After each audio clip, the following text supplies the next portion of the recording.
Now, I've done many different varieties of lasagna on this show, and most of them are meat-based, but I'm going to show you a beautiful seafood version. So for my recipe, I'm going to use some prawns, monkfish, some flathead, some fresh squid that I've finely chopped up, and also some mussels. Now, the squid's going to take the longest to cook, so first we need to flash fry it in a large saute pan like this, a small glug of extra virgin olive oil. And that's been heating up for about a minute, so it's nice and hot. And then we'll add the calamari.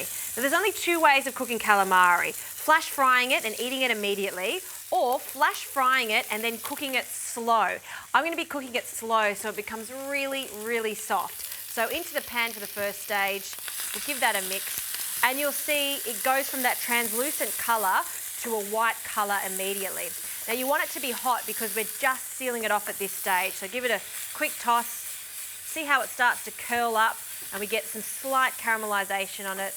That's looking good.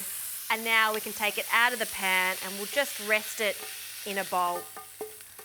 It smells great. Okay, now I'm going to add some more olive oil to the saute pan, and we're going to get the base of this sauce done. A combination of finely chopped onion,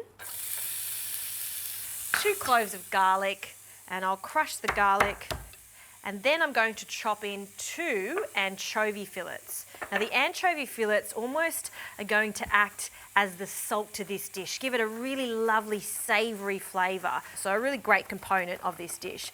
I'll also add a small pinch of chilli. Not too much chilli for this because it will overtake the seafood. We really want to showcase the seafood, so we don't want it to be overpowering. Okay, it's looking good. Just scrape all that up and we'll add this to our onion. And I'll give this a stir. And I'm just scraping the base of this saute pan, just releasing some of the caramelised bits from that lovely squid that we added. Now you can see that this is softened and caramelised. Let's deglaze this pan with some white wine, about 3/4 of a cup of white wine. And we'll give that a quick stir.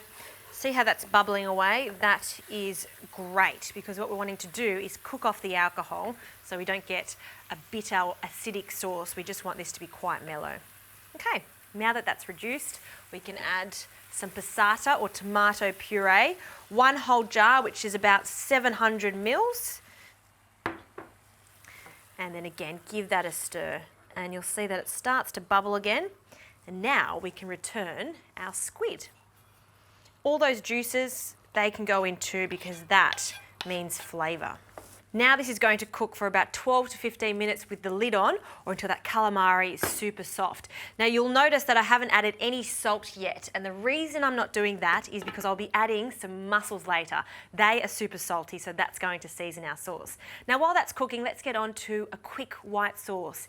In a pot that I've just been heating, we'll add a few knobs of butter, and we'll just let that melt. And this first stage is called a roux, which is a combination of butter and flour. The flour is going to thicken up the sauce and hold it together. So an even amount of butter and flour is the general ratio, in with the plain flour. And you want to cook the flour off just for about 30 seconds. See how it's sticking together and detaching from the bottom of the pan? That's what we're looking for. Now we're going to slowly add in 2 cups of milk that I've just warmed up. So you start with a little and then incorporate it, and you'll see that the roux thickens up again. Then we'll add a little more. And you do this because you don't want any lumps. So if you add the whole lot at one stage, you will get lumps. I also always have a whisk on standby just to incorporate it so it mixes in easier. Now I'm going to continue adding the rest of this milk, and then constantly whisk it until it becomes thick and starts to bubble away. Then all I have to do is add some cheese and the sauce is done.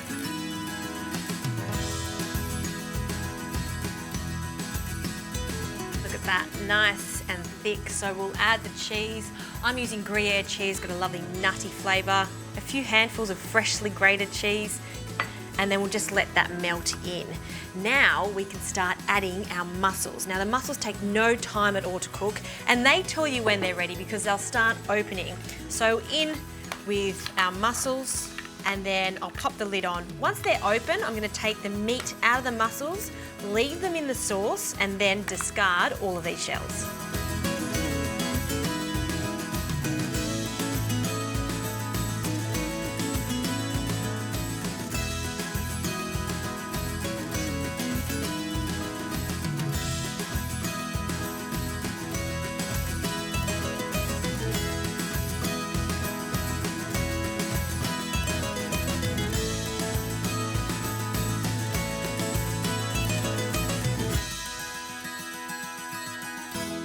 Okay, I'm up to my last mussel, and I've also turned the heat off. We'll take that little piece of delicious meat out, and then we'll just fold it through. Now, I'm turning the sauce off now because seafood doesn't take long at all to cook, and we are going to put this in the oven because it is a lasagna. So I want to add the seafood and cook it to the bare minimum. So first up, before we add the seafood, a generous handful of baby spinach. And I love the addition of some parsley. You could also use dill for this. I'm going to roughly chop it. It doesn't have to be too small. Great. And we'll add that. And we'll just fold that in so the spinach can start wilting. And now for the rest of our seafood and the prawns, we'll add that in.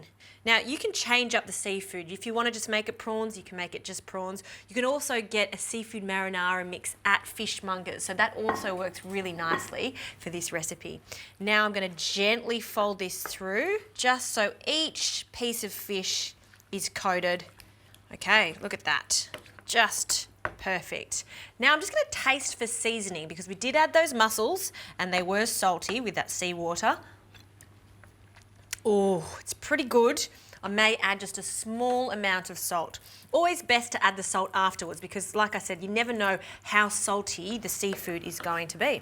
Okay, let's get our baking dish and we can start layering. Okay, so with a spoon, we're going to add about 1/3 of this mixture to the base of the dish. Just spread it out. And now for our lasagna sheets. I love these instant lasagna sheets because they take no time at all to cook. And we'll add 2 to start with and press it down. Now we'll add some more of our marinara on top, getting lots of that sauce. And again, spreading it out so we're coating most of our lasagna sheet. A little bit more over here. And now for our white sauce that's got some yummy Gruyere cheese in it. We're going to just drizzle that over the top. Oh, look at that. So good. A blanket of white sauce. I'm in heaven before it's even finished. Okay, and now we're just going to continue the process. More lasagna sheets, more marinara, and I like to finish off with the white sauce. Then this goes into the oven, 180.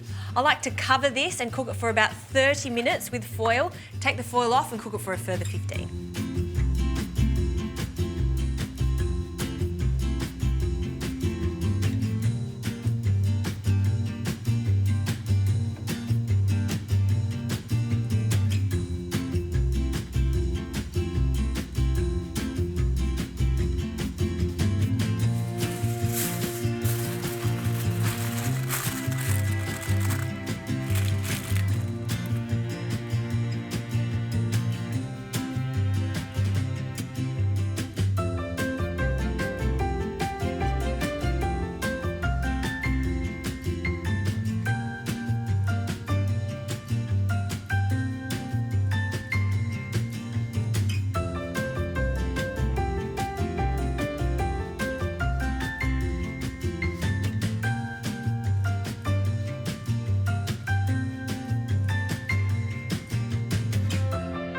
How good does this lasagna look? It's golden on the top.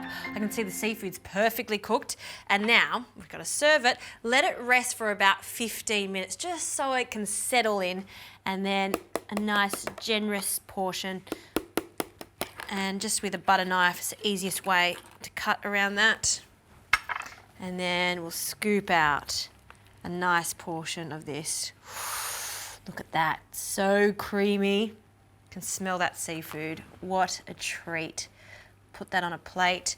And then just to echo that parsley flavour that we did add to it, we only added a small amount. I love to add just a few sprigs. And there you have it. A truly elegant lasagna, slightly refined from the classic beef and pork variety. I love this. I'm gonna have a taste. Get one of those little mussels.